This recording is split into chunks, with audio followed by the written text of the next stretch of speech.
ihram, tapi manusia kumpul di padang mahsyar. Yuhsarun nasu yaumal qiyamah hufatan auratan hurlan. Manusia kumpul di padang mahsyar tidak memakai pakaian sehelai pun.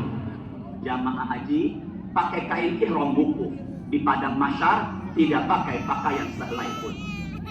Jamaah haji berangkat wukuf di padang Arafah dengan menggunakan kakinya, tapi manusia keluar dari kuburan ada 3 kelompok: sinfan musyatan, sinfan rukbanan, wa sinfan yamshuna ala wujuhihim. Kalau jamaah haji menuju padang Arafah berjalan dengan kedua kakinya, tapi nanti manusia keluar dari kuburan, ada yang keluarnya dengan berjalan kaki, ada yang keluarnya dengan menaiki kendaraan, dan ada yang keluarnya dengan muka di bawah, kaki di atas, diseret mereka menuju padang mahsyar. Arafah memberi pelajaran sebelum masuk padang mahsyar yang sebenarnya, maka manusia yang paling mulia keluar dari kuburan adalah yang naiki kendaraan. Disitulah ada pendapat kendaraannya adalah hewan kurban yang dikurbankan di hari Idul Adha. Jamaah haji kumpul di padang Arafah dengan bentuk yang sebenarnya manusia, tapi di padang mahsyar manusia kumpul dalam bentuk sesuai amal perbuatannya. Ada manusia yang keluar dari kuburan tidak punya tangan dan kaki, suka menyakiti tetangga dengan ucapannya. Ada manusia keluar dari kuburan, mukanya hitam berbentuk seekor babi, dialah yang tidak sholat ketika di dunia. Ada manusia keluar dari kuburan, perutnya besar sebesar rumah, isi perutnya adalah ular dan kalajengking. Mereka yang suka memakan uang haram ketika di dunia. Maka padang Arafah memberikan pelajaran sebelum kita masuk ke padang mahsyar yang sebenarnya. Ayuhal muslimun, ummatur Rasulillah, Allah yarhamukum. Terakhir, kurban, hurufnya qaf, ra, ba, qaruba, yaqrabu, dekat.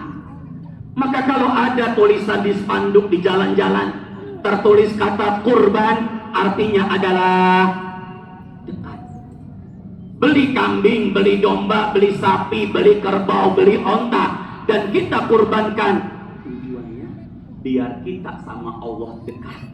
Allah nggak butuh daging kurban kita.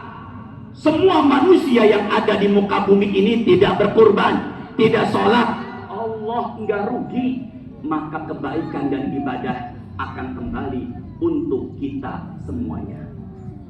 Inna a'tainakal kautsar fasholli li rabbika wanhar inna syani'aka huwal abtar. Ayat itu barusan dibaca oleh imam di rakaat kedua. Di ayat yang kedua, fasholli li rabbika wanhar, salatlah untuk Tuhanmu dan selesai salat berkurbanlah. Salatlah untuk Tuhanmu dan selesai salat berkurbanlah. Maka kurban dikerjakan bukan sebelum salat Id, tapi disembelih setelah salat Id.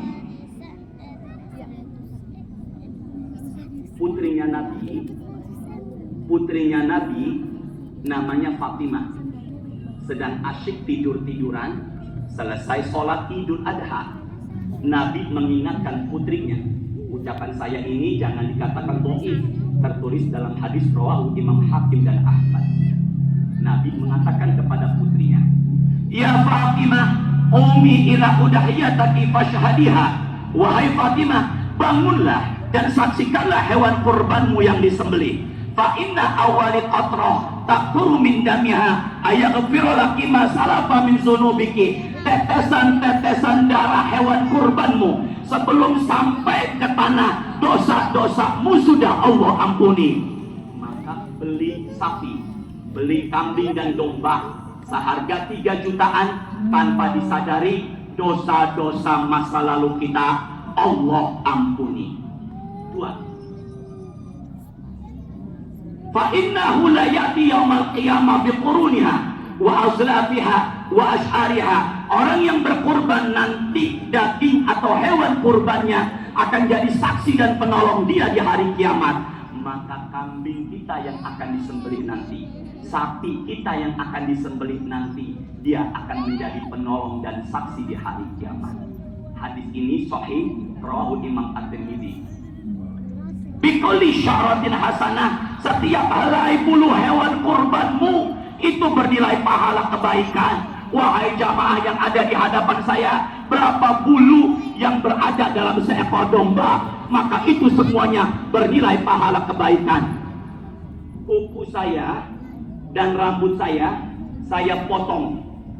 Kuku saya dan rambut saya potong sebelum kambing dan sapi saya dipotong. Apa yang terjadi? Maka potongan kuku saya yang jatuh ke tanah sebelum domba itu disembelih, maka kuku potongannya tidak bisa menjadi saksi. Itulah kenapa kita harus menahan rambut dan kuku sampai hewan kurban kita disembelih. Maka nanti setelah sholat Idul Adha, hewan kurban kita disembelih, potonglah kuku dan rambut, maka rambut dan kuku kita akan jadi saksi dan penolong kita di hari kiamat. Kurban satu domba untuk dirinya dan keluarganya. Karena rajulu fi ahdin nabi yudahi anhu wa li ahli baitihi. Ada seseorang di zaman Nabi berkurban satu domba, diniatkan buat dirinya dan keluarganya. Jadi boleh satu domba diniatkan buat dirinya dan keluarganya.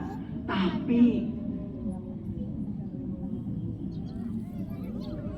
dalam haji wada Nabi berkurban 100 ekor onta. Hadis ini sahih, riwayat Imam Muslim. Dalam haji wada Nabi berkurban dengan 100 ekor onta, dan beliau sembelih sendiri dengan tangannya sebanyak 63 ekor dan 37 ekor. Beliau perintahkan Ali bin Abi Thalib untuk menyembelihnya. Setelah itu beliau wafat sesuai dengan usianya 63. Beliau kurban, Nabi berkurban 100 ekor onta. Satu onta harganya 70 juta, dikali 100 sama dengan 7 miliar. Wahai orang-orang kaya yang uangnya puluhan ratusan juta bahkan miliaran, kenapa kalian mengambil dalil cukup satu domba diniatkan untuk dirinya dan keluarganya? Maka bagi mereka yang berlebihan, kenapa cukup satu? Kirimlah beberapa korban ke daerah-daerah yang membutuhkan. Karena itu adalah syiar. Jangan pakai dalil yang mengenakan diri kita sendiri. Karena Nabi pernah berkurban sebanyak 100 ekor onta. Semoga dengan berkurban Allah ampuni dosa-dosa kita. Dan semoga kita yang hadir saat ini, keluarga kita dan semua saudara-saudara kita diterima amal ibadahnya.